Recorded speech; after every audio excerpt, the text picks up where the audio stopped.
Hey there YouTube, this is PolarBear084 here with another episode in my Bear's Guide to Hunting series. For those of you who don't know, for anybody who's new, this is basically I fight the large monsters of Monster Hunter and then I go back and I fight them again with the same weapons and armour. I thought it would give you guys, a better idea of what to do and what not to do. Kind of more exact, how I managed to beat them the first time. Thought it would be a bit more helpful. However, this time we're straying off the beaten path. We're trying something else. Because I originally did this with the Eager Cleaver. Also a longsword, made from an iron katana. You just upgrade it a couple of times. And it's got the thunder element, which the Daimyo Hermitaur is weak to. So I was killing it so fast that I wouldn't have been able to get a word inside. No, edgeways. Edgeways? Yes, edgeways.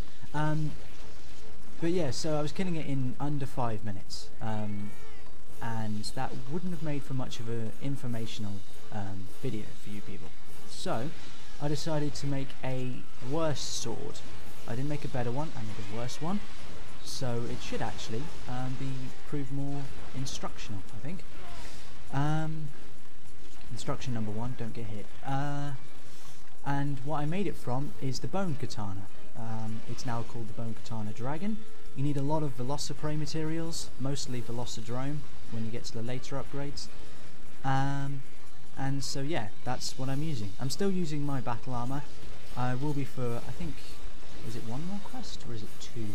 No, one more quest, and then I am ditching it for Hermitaur armor, actually. So look forward to that. I shouldn't take too much damage after that. But anyway, Daimyo Hermitaur, big giant crab with a giant shell. That shell is a monobloss skull, by the way. For those of you who didn't know, and a monobloss is not normally that big. I don't know where it gets the shell, but it has one. Anyway, we won't be fighting one of those for quite a while, so I wouldn't worry too much about that. Anyway, Daimyo Hermitaur. It's quite easy to fight in that you can read almost all of its attacks, apart from this one, of course. It does this one the moment I say that. Let's see. That one's one of his most annoying, especially when he's enraged, because he does it so quickly. But okay, we'll start with the charging backwards attack. He's enraged, like I said, so he's doing everything a little bit more quickly, but he's not normally this fast. So yeah, when he shakes his like that, and the jaw on the shell wiggles back and forth, that means he's going to charge you just like that, and that means you should run to the side and roll as quickly as possible if you're far away from him. If you're right next to him, roll through his legs. That's pretty much the prime rule with Daimyo Hermitaur. The reason I'm not attacking him is I don't want to kill him right now. I want to go through the moves and then I'll go back to attacking him. So yeah, if you're right next to him, roll through his legs, because then that's the easiest way to avoid pretty much all of his attacks. And then if you're far away from him, run to the side and do a running jump. But anyway, so that's his backwards attack. He has a sideways attack as well. He lifts his claw up, either his left or his right, just see, like that. He'll stalk towards whatever he's aiming at, normally you. And then he will swipe that claw. So it's a very good indicator of where he's going to hit. And he also does it very slowly as well. Just like the small Hermitaurs do, except they're a lot faster than he is. This is going to hurt. No, he's changing area, thank God. I think. Yes, he is. And I didn't paintball him again. I have done this episode about 4 times now, and every time, and I mean every time, I have not paintballed him. Every time. And then he's always been in this area, so it's kind of worked out. I do that every episode anyway. Dreadfully sorry. It's just what I do. Oh dear, or what I don't do, more to be precise. Anyway, so yeah, backwards attack, sideways attack. He has 3 forwards attacks. Lowest in power is not that one. He basically flicks his his claws forwards as if you're some kind of annoying bug, like a Vespoid. The second one, he draws his claws behind pretty much where his shell is, as if he's going to hug you, and then he swipes them in front of him. That's pretty damaging, but not too bad. And then, of course, the most powerful one you saw just a moment ago was the water jet. You'll know when he does that because he will foam at the mouth, and he will put his claws in front of his mouth as well. See, there's the flick. Did barely any damage. It is his quickest one though, so he likes to use that. But yeah, and then he will do the water jet. The reason I say go through his legs when he does that, even that one, is that he will hit about a metre to either side of him anyway. So even if you rolled to the side, he can still get you with it. And it does so much damage that it's really just worthwhile just to go through the legs, just to be sure.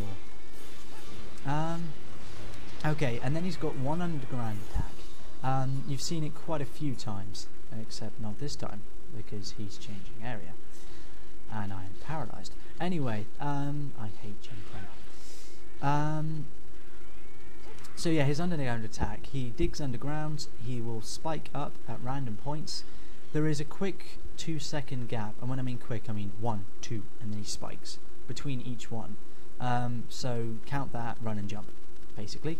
And don't stop moving when he does it, because you'll be a sitting duck. Quick tip actually, when you go into an area and he's eating, if he doesn't see you and he finishes eating, see that? He dropped a shiny. That shiny is normally the account item, a crab pearl, which is gives you 500 pocket points. Pocket points? Poker points? I don't know. Poker points would be a little bit steely, you know, from Pokemon. But anyway, crab pearl. Yeah, you see.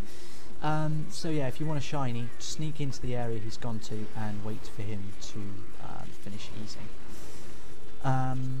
But yeah, he will spike up at random points. 1, 2, and of course he's changing area. And one time no, he's not.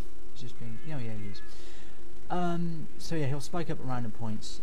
That's pretty damaging, and it sends you flying sky high. So avoid that one at pretty much any cost, even though it's the most difficult one to avoid.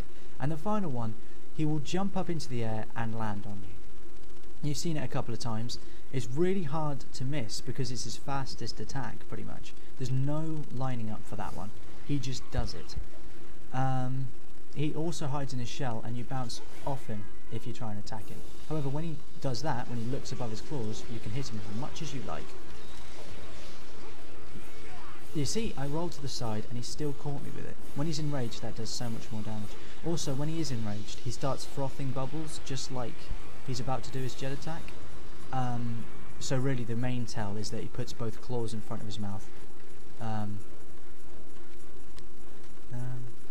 isn't he spiking up? Sometimes he just won't, and then he'll probably catch me off guard. So yeah, those are all of his attacks. The jumping up one is the worst, because even if you do manage to roll to the side, he's probably going to hit you with it anyway. It's got quite a wide area, that one. So yeah, but mostly the main rule is get an E-cleaver, lots of macrolite oil, but it's well worth it, and then roll through his legs, basically, for pretty much every attack. See? Pretty much every one. It works every time. So yeah, now that we've spoken about that, let's talk about the weapon I'm using. Long swords are very, very good. You can't block with them, but there is a gauge beneath my sharpness indicator that slowly fills up the more I attack him.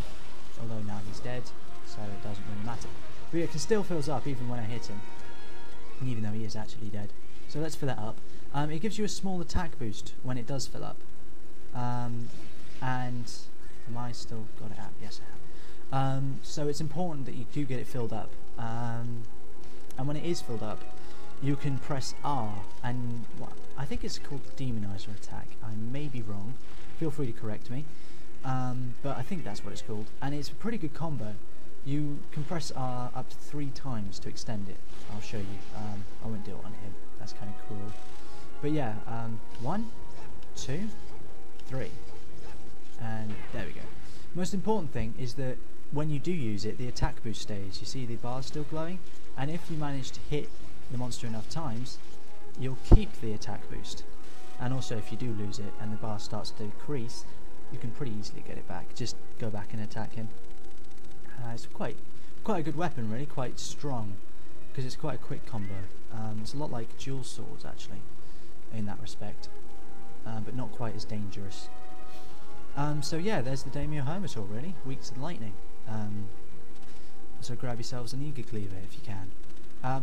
Hermitaur claws, if you don't get one in your quest rewards, it's kind of random. I don't think you can break his claws, so just honestly keep trying, and you will get some. For making the armour, I had to fight him so many times. But yeah, a quick question actually before we go. If there are any other games you'd like to see me do, I wouldn't do them in the immediate future, but if you wanted to send me the ideas you get, I would love to hear them. Either PM me or comment, that works too.